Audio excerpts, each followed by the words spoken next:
काल रात्री घडल्याप्रमाणे आमचे चव्हाण सर रूमवर झोपले होते. रूमवर झोपल्यानंतर कवठ्यातले काही माणसं आले. त्यांनी आमच्या सरांना त्यांच्या रूमवरून उचललं.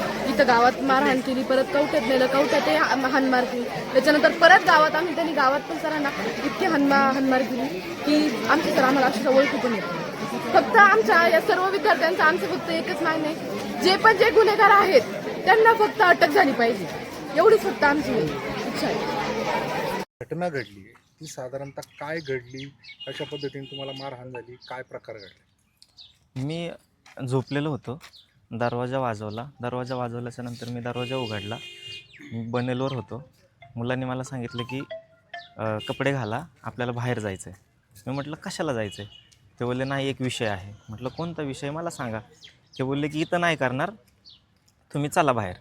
म्हटलं काय विषय ते तर मला सांगा, मग मी येतो. ते बोलले इथं तुम्ही शिक्षक आहात, तुमची इथं इज्जत आहे, इथं तुम्हाला काय नाही करणार, आपण तिकडं जाऊन बघू काय विषय तो.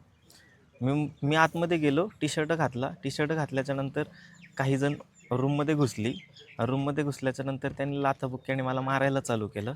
मी त्यांना विचारत होतो की मला का मारताय, मला कळू द्या. ते बोलले, काहीच बोलत नव्हते.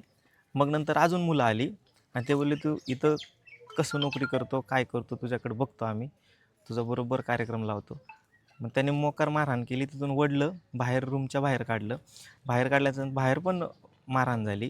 तिथून उचललं, गाडीवर टाकल्याच्या नंतर माझा हात आणि तोंड एकदम पॅक केलं, हातपाय वगैरे पॅक केले एकदम. दोघं जणांनी मध्ये धरलं होतं मला. तिथून उचललं आणि कवठे दिशेने गाडी घेतली त्यांनी.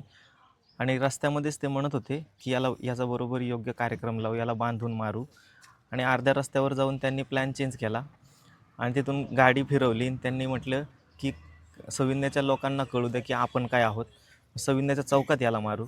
मग त्यांनी सविन्याच्या चौकामध्ये येऊन मला तिथं त्यांच्या गाड्या भरपूर होत्या, मग मला गाडीवरून वडलं आणि मारहाण केली.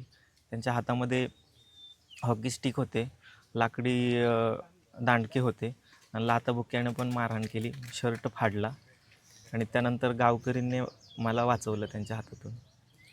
एकूणच हे काही जुन्या वादातून घडलं, त्याचं काही कारण सांगितलं, ही लोक कोण होती, आता गुन्हा काय दाखल? मी कोणालाच ओळखत नाही, सध्या तरी मी कोणालाच ओळखत नाही. मला गावकऱ्यांनी सांगितलेलं की हे कवठेचे काही मुलं होती, त्यांनी तुम्हाला मारहाण केली म्हणून. माझे ओळखीचे कोणी नव्हते त्यामध्ये.